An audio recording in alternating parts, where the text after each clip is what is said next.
Você sabia que existe uma forma de investir na bolsa sem ter que conhecer muito de ações ou até mesmo de como investir? Essa forma seria os ETFs. E você sabia que tem 5 deles que inclusive seguem o principal índice da bolsa, do Ibovespa? Fica por aí, vamos dar uma olhadinha neles.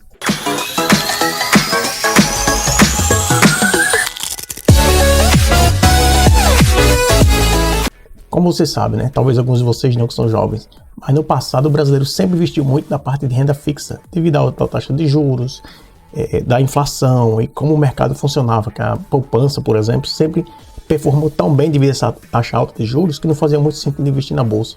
Agora, com essa redução da taxa Selic, mesmo com ela chegando agora a aumentar um pouco, pode chegar a 5, 6%, mas ainda em termos de patamares históricos está bem baixo. Então, não compensa mais tanto estar apenas na renda fixa. Então, a renda variável se torna atrativa. E para quem não tem experiência, investir em ETF, até mesmo para quem tem também, se torna uma boa opção. Por quê? Porque pelo menos eu não espero, eu acho que ninguém aqui espera ou torce, que a taxa Selic, por exemplo, vai chegar a 2 dígitos. Isso não deve acontecer, pelo menos no cenário de curto e médio prazo. Nunca se sabe o que os políticos brasileiros vão fazer no longo prazo ou a economia mundial, não é? Por exemplo, vamos comparar o CDI com o índice Ibovespa. Nos últimos 5 anos, por exemplo, esse índice Ibovespa cresceu 128%, enquanto que o investimento colocado a 100% do CDI teria crescido só em torno de 42%. Aí você fala, isso talvez não, é porque é no Brasil. Não, não é. Se você tivesse investido, por exemplo, na S&P 500 dos Estados Unidos em 2011 e fosse comparar agora no final de 2017 e 2020, você estaria com, em vez de R$100 investido em 2011, você hoje teria R$367. Enquanto se você tivesse colocado na poupança, até mesmo na poupança americana, esses R$100 estaria em R$123, ou seja, 267% contra 23%, uma diferença grande. Então não é só no Brasil. Lembrando que a inflação, se você tivesse esses mesmos R$100 guardado embaixo do seu colchão, você perderia muito, porque a inflação foi em torno de R$134 para você manter seu poder aquisitivo. Então você precisaria de R$34 a mais para ter esse mesmo valor hoje em dia. Ou seja, se você tivesse colocado na poupança, você teria perdido em relação à inflação. Então, para você que está começando na bolsa, ou você que já tem uma certa experiência, trabalhar e ainda ter que escolher as melhores ações, os melhores setores, qual ação comprar, qual ação vender, analisar balanço, ver quem está pagando o melhor dividendo e tudo mais, às vezes se torna bastante complicado. E investir em ETF é uma boa opção. E o que é ETF? É basicamente um fundo passivo que replica um índice, por exemplo, o índice do Ibovespa.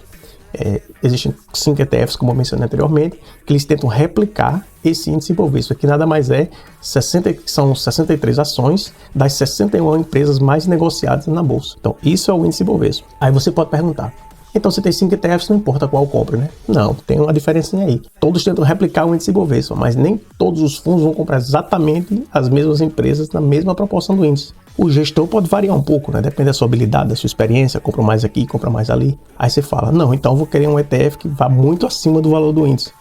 Também não é bem assim, que se você quer replicar o índice, um ETF que está indo muito acima, quer dizer que esse gestor está tomando mais riscos do que teoria em comparação ao ETF. E o foco de se focar no ETF do índice não é esse, é realmente replicar o mais próximo possível o índice. Eu mesmo investi em ETFs, porque eu acho que é um investimento seguro e porque no pensamento de médio prazo e longo prazo funciona. Se você comparar com um fundo de investimento, digamos assim, comparando ETF com um fundo normal, ativamente administrado, já está comprovado cientificamente e com vários dados para provar isso, que no médio e longo prazo, 5, 10 anos, os ETFs, que são baseados em índices, vão performar melhor do que os fundos ativamente aplicados. Ou seja, um ETF sentado lá só rendendo o que o índice gera, vai render mais do que se você estivesse pagando para estar num fundo de investimento com alguém ativamente comprando e vendendo por você. Então, digamos que você tenha R$100, em resumo. Você com esses R$100, em vez de estar procurando 1 ou 2 ações, você pode comprar esse ETF, que vai replicar um índice, e você, em teoria, digamos assim, no índice Ibovespa, estaria investindo nessas 63 ações das 61 empresas que fazem parte do índice.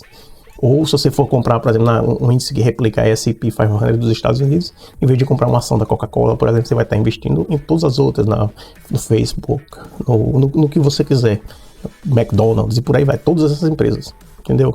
Ou seja, um ETF já está automaticamente diversificado, você não tem que estar tendo essa preocupação de diversificar o seu portfólio. Outra coisa, quando você compara com um fundo tradicional, em termos de custo, um ETF é bem menor, porque um fundo tradicional cobra entre 2% e 3%, mais aquele percentual de performance, né, acima de um valor estabelecido, que normalmente é 20% que eles cobram a mais. Enquanto que um ETF é entre 0,3% e 0,5%. Alguns menos, alguns mais, mas essa é mais ou menos a média. Então, em termos de custo também é muito mais em conta que um fundo convencional ou fundo tradicional. Então vamos falar sobre esses 5 ETFs que replicam o índice de Ibovespa. Vamos olhar isso com detalhe. Eles são os seguintes. Você tem basicamente 5 fundos. Eles são o BOVA11 da BlackRock, o BOVV11 da Itaú Asset, o BOVB11 da Bradesco, o BOV11 do Banco do Brasil e o XBOV11 da Caixa, quase Xbox. E aí tá, qual é a diferença entre esses fundos? Vamos analisar um pouco mais a fundo. Por exemplo, em termos de taxa, o da BlackRock cobra 0,30%, o Itaú Asset 0,30%, o Bradesco 0,20%, o Banco do Brasil é o que cobra menos, com 0,18%, e a Caixa é o que cobra mais, com 0,50%. Aí você fala, então vou comprar o do Banco do Brasil, então. Não é bem assim, depende muito do que você quer.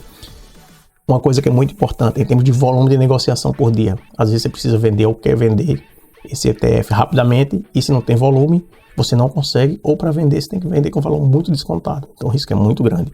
Vamos dar uma olhada em termos de volume. Em termos de volume da BlackRock, eles negociam R$1 bilhão por dia. Lembrando que o BlackRock é o maior administrador de ETFs do mundo, não só do Brasil, do mundo. O Itaú Asset negocia R$250 mil, o Bradesco R$50 mil, o Banco do Brasil R$5 mil e a Caixa R$1.000. Claramente a gente já vê qual é o pior ETF, entre aspas, digamos assim, entre eles, né? Mas vou deixar você chegar a uma conclusão e no final eu menciono. Cada ETF tem um gestor diferente e cada um cobra o que quer, por isso que você tem essa diferença de valores entre ETFs. O mais importante aqui quando você for escolher é você primeiramente focar naquele que está replicando mais próximo o índice do Ibovespa. Você não quer um que esteja muito mais alto ou um que esteja muito mais baixo, porque você quer um que replique exatamente. Se você quer ir muito mais alto em termos de Ibovespa e assumir outros riscos, vá para ações. A ideia aqui é refletir exatamente o que está acontecendo com o índice. Vamos agora analisar como escolher o ETF. No meu caso, eu escolheria da seguinte forma. Eu primeiro veria o que teria o maior volume. É claro que o da BlackRock é o primeiro de todos. Cobra 0,30%, o que está mais ou menos na margem de 0,3 a 0,5, que está bom. Vamos classificar do pior para o melhor então, em termos de ETF. Claramente o pior de todos é o da Caixa. Cobra maior taxa, tem um menor volume. Então, não sei para quem é que eles estão vendendo isso. Talvez para clientes internos, aquela pessoa que vai lá, eles colocam à venda isso. O volume na bolsa não é tão grande, então não faz muito sentido. O quarto seria o do Banco do Brasil. Por quê? Só por causa do volume. O volume é muito baixo, então para vender ele rapidamente teria que ter um certo desconto. Mas se você tivesse mais tempo sem pressa de vender, é uma boa opção por causa da taxa reduzida. Terceiro e segundo estão empatados, na minha opinião, aí, que seria o Bradesco e o do Itaú. Um tem uma taxa menor, mas o outro tem um volume um pouco maior. Então, depende muito do que você quer fazer. 0,1% faz diferença, claro. Então, depende muito do que você, com essa estratégia de médio e longo prazo. E o melhor de todos aí seria o da BlackRock. Tem um volume grande. É uma empresa muito séria, que administra vários ETFs no mundo todo. Então, em termos de volume, taxa, está bem alinhado. E eu tenho certeza que se você pesquisar, você vai ver que ele está bem próximo aí do índice do Ibovespa.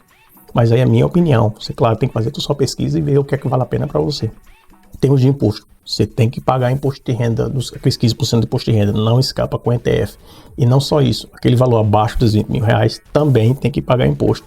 E você tem que emitir o DARF para ele. Então, o ETF você paga imposto independente do que está acontecendo. Teve lucro, vendeu, tem que pagar o imposto. Liquidez é um bom ponto, né? Então aí você escolhe ver o que é melhor para você e tudo mais. E novamente, comparando com os fundos de investimento antigos, é como se esses fundos fossem os avós do ETF. O ETF é aquele neto mais novo que chegou aí agora e está mostrando para o que veio. Tá bom, espero que você tenha gostado. Bons investimentos. Se gostou, não se esqueça de se inscrever no canal. Nos vemos na próxima. Até mais.